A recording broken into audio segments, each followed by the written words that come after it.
Hi, it's Michelle. Welcome back to my channel. If you're new here, my name is Michelle. I make videos about books. Please hit the subscribe button. It really helps my channel grow. I'm gonna move these pillows. I'm not gonna edit that out.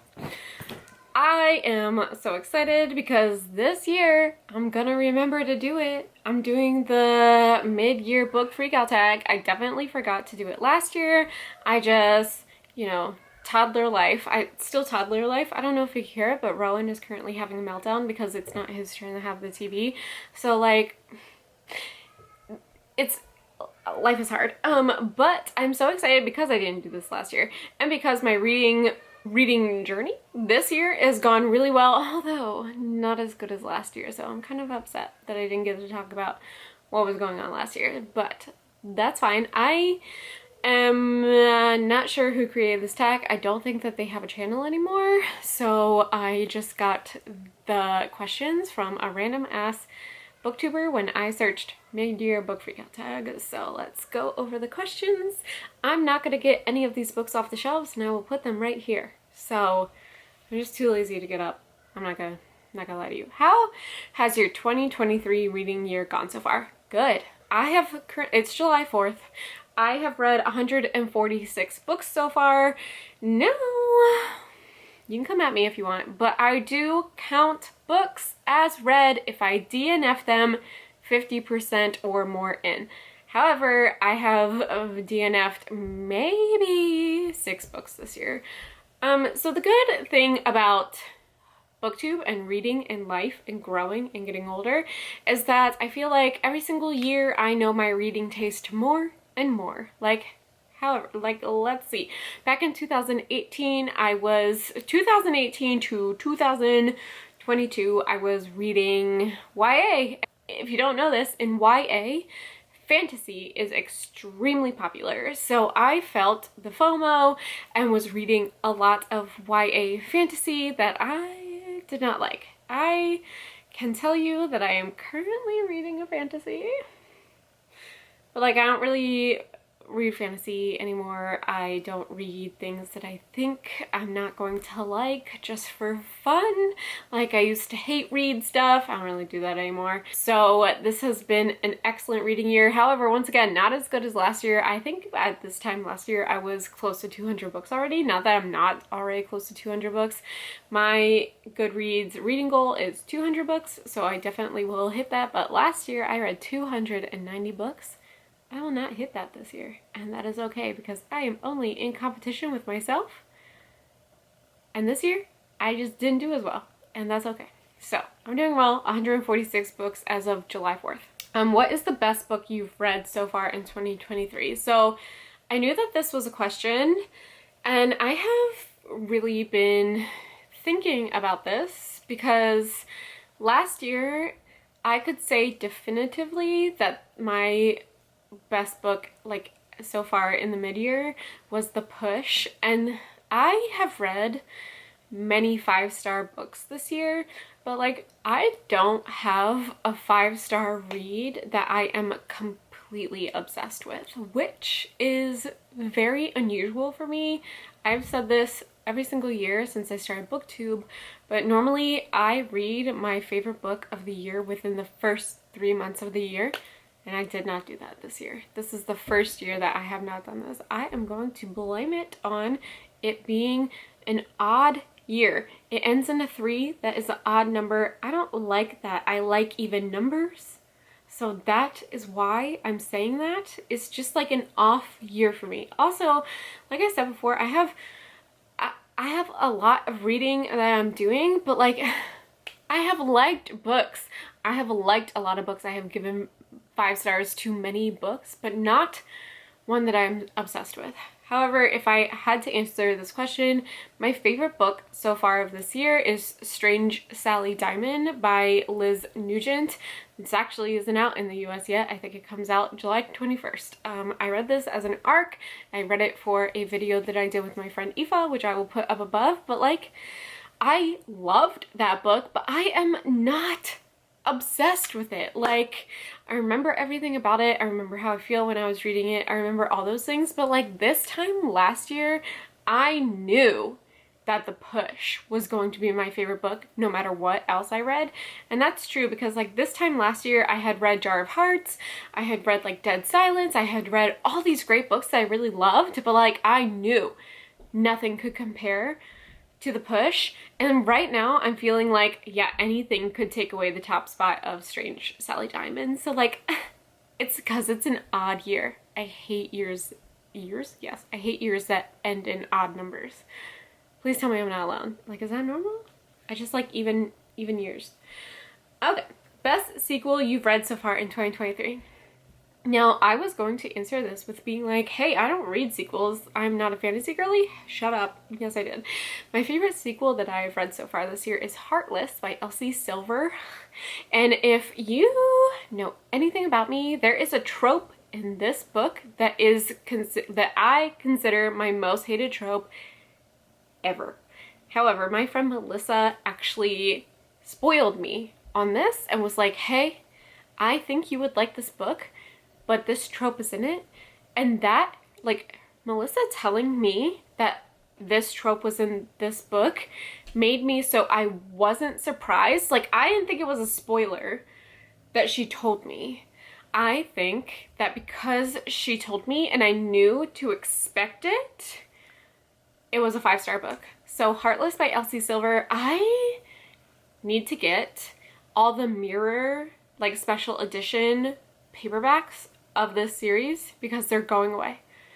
And they're gonna be so expensive, and I think Heartless goes away in August. But like, also I'm trying to save money because of student loans. But I have to buy it, and I really loved Heartless. I don't know what Heartless is about. It's a cowboy romance.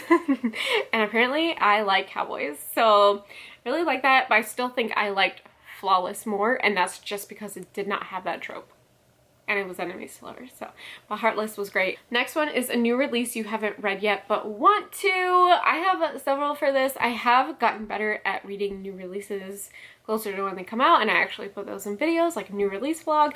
But one that just came out literally last week, I think. The Only One Left by Riley Sager. Listen, Lexi was like, why did you get this? Because I have not liked a Riley Sager since the Final Girl. Is that what it's called? His first one.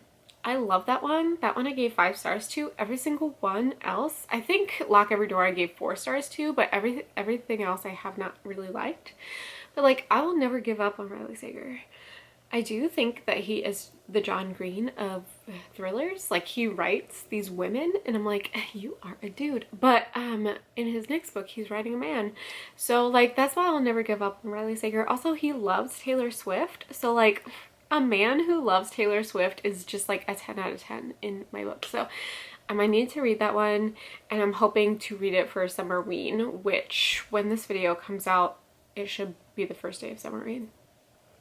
Maybe. When does Summerween start? We'll see. The next one is Biggest Disappointment of 2023 so far. That would be Yours Truly by Abby Jimenez. So I read this as an ARC with my friend Nat from Nerdy Nat Reads, and we both did not really like this one after both loving Part of Your World. And the reason that I did not like this book is because obviously I was reading it on ARC, there were no reviews out, and there was a trope in that book that I did not like, and the trope surprised me because I did not see reviews about it. So Abby Jimenez has done this trope in another one, her very first book, her debut, and I also did not like it, and I did not think it was well done in that book. And in this one, I just absolutely hated it. I hate being surprised with this trope. As someone who has kids, I don't want it. I don't want it. I read to escape, and that trope is not escapism for me. Like, Abby Jimenez has something with this trope. She loves it, and I don't think I can read another Abby Jimenez no matter how much hype is getting. I'm gonna have to look at the reviews first. I'm gonna need someone to spoil me. I'm gonna need all the spoilers before I go into Abby Jimenez. But Yours Truly is my most disappointing book of 2023, and that is a popular opinion. That book has so many high reviews. I loved Jacob. Jacob is me in male form. Like, I absolutely loved him, but the thing that happened in that book, disgusting. Next is biggest surprise of 2023 so far. Oh, I have an answer for this one. My biggest surprise of 2023 so far is a book I actually literally read last month. I just did an Instagram post with this in this outfit. And that is The Things We Leave Unfinished by Rebecca Yarros. I am doing a Rebecca Yarros vlog to spoil you. So thing is, Rebecca Yarros blew up this year with Fourth Wing, but she has a ton of backlist books that have to do with romance, like as a romance only. So I wanted to see how she jumped from romance to a new adult fantasy, and I read The Things We Leave Unfinished, which came out in 2021. This is a huge surprise for me because it's dual timeline and it's historical fiction with World War I. World War II? I think it's World War II in England. So like it's even before the United States got involved, before Pearl Harbor. So I did not think that this was going to work for me, and I'll spoil this vlog right now and let you know that I gave this 5 stars, and I liked the historical fiction part of this book more than I liked the modern day part, which is very surprising for me because I always think that I am not an historical fiction girly, because like it's not that I don't like history. I almost became a history major, but I do want to teach. No. But it's that I feel like I'm such a contemporary girly that like historical fiction kind of scares me, but actually I think I am a historical fiction girly, which I absolutely love for myself, and I absolutely love this book. This book surprised me so much because as I was reading it, I was like, this is a solid 3-star book. Nothing wrong with that. No, this is going to be in my top books of 2023, and maybe Fourth Wing will be too. I don't know yet, but I am obsessed with one book that I've read by I'm obsessed with Rebecca Yarros, so that's something. The next question is favorite new author, new to you or debut. So I'm gonna go with Rebecca Yarros. I just answered that question. I am currently reading Fourth Wing. I'm only reading 100 pages a day because, you know, like normally I can read a book in a day, right? This book is almost 500 pages. It's a 21-hour audiobook. It's fantasy, and I don't want to freak myself out because it is fantasy, but Rebecca Yarros and Liz Nugent, who wrote Strange Sally Diamond, are 2 authors that I need to go back to their backlist. Liz Nugent has a couple of books. She's an Irish author, so I don't know how many are readily available to me in the United States now that Book Depository is gone. But I definitely will be going back into her backlist because I cannot tell you how amazing Strange Sally Diamond was. And then once again, Rebecca Yarros. And she has another romance coming out, I think in August. And I have that book from Amazon First Reads. Very excited for that. The next one is newest fictional crush. And I always answer this question the same way, is that I don't get emotionally attached to books like that. I have never once had a book crush. Like, I read for enjoyment purposes only. I don't like, the thing is, when I read, I don't picture things in my head. It's very blurry. So you could, like, the author could describe a character to me, like in the book, and I just still see blurry. So I just don't. This is how I answer this question every single year. That is another thing that I do. No crushes for me. The next one is a book that made you cry. If you have been here before, you will know that I am not a big crier when it comes to books. And if a book does make me cry, then it's an automatic 5-star. I'm looking at my Goodreads. But I'm kind of thinking that no books have made me cry this year. This is surprising. A book that did make me cry was Happy Place by Emily Henry. I am book lovers' #1 enemy. I hate that book. I hate the book lovers. So I got an audiobook from Libro FM as a review copy and decided to review it. And it was Julia Whalen, I'm pretty sure, who is one of the best narrators, and Happy Place made me cry and I gave it 5 stars. And I do have a review. It's Patreon only if you wanted to check that out, but I absolutely loved Happy Place and I still hate book lovers. So just like, don't get it twisted, I still hate book lovers, okay? Most beautiful book you bought this year? Ooh, this is a good one. I might actually get this. I just got into Afterlight, I think in March. If you don't know what Afterlight is, it is Illumicrate's romance only subscription box, and it's every other month. And I was very lucky to get this. I'm gonna get it.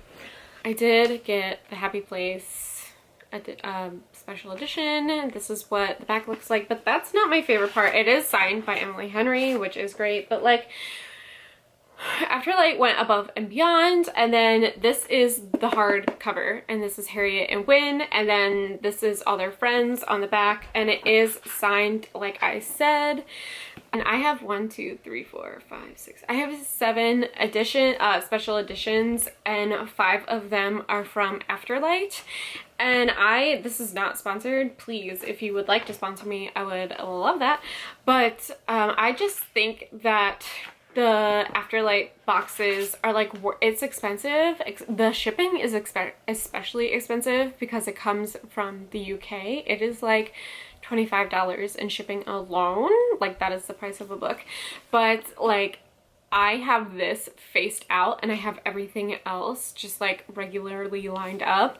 But this is the most beautiful book that I have purchased this year, and I'm so, like, I did not purchase this before I read Happy Place because I'm not crazy. I knew I probably wouldn't like it, and then I ended up loving it, and they had some left, so I bought it. The next book is What Are the Books You Need to Read by the End of the Year? I am truly, sincerely, positively in the middle of 25 videos. The way I do it is I vlog on my phone, as you can see, like this, and I put the video clip into a folder that is in my albums on my phone, and I am in the middle of 25 videos. A few are done. They're just sitting there because I haven't edited them yet, but I would like I have a couple videos where I just have to read one book and then the video is complete. And that would be great. Also, in my 2023 goals, I said that I would finish the Alphabet Project, and we just know that's not going to happen. I will not be finishing the Alphabet Project this year, but that's okay because I mean, like, it's my project. I can do whatever I want with it, and I was really focusing on it in the beginning of the year, and then it just kind of fell off. It's like I didn't want to read those books. I don't know.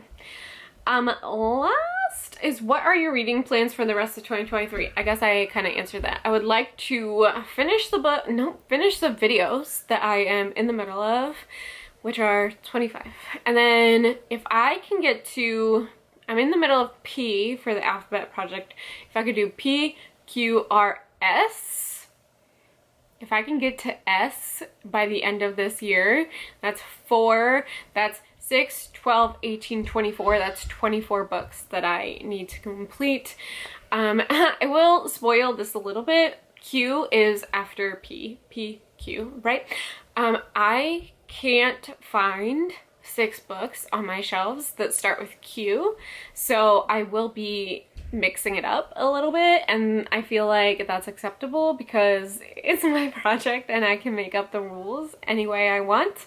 But I really had to like do some thinking about, because if you don't know, I do this series on my channel called the Alphabet Project that I started back in 2021, I don't know, where I read books off of my shelves that start with the letter of alphabet. I am on P, but I usually pick off 6 books, and I cannot find 6 books for Q, so just switching things around a little bit as one does. But yeah, so this is the mid-year book freakout tag. I will say that I am not really freaking out about hitting my goal. I am freaking out about the alphabet project.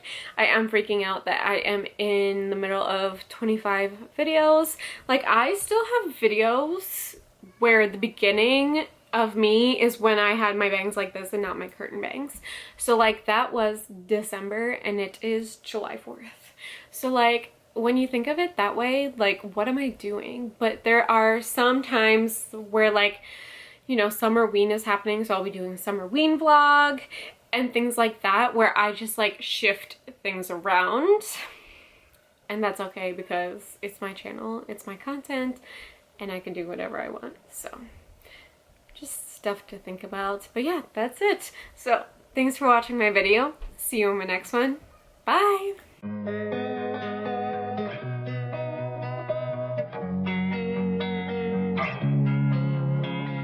Losing time, I'm fading fast.